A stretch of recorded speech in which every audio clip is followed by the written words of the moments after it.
Bike's been sitting a while. We don't know much about it, so we're going to start off with checking compression.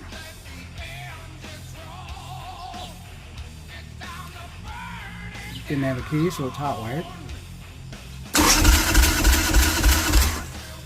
Well, that's pretty low. And I add some oil to the cylinder.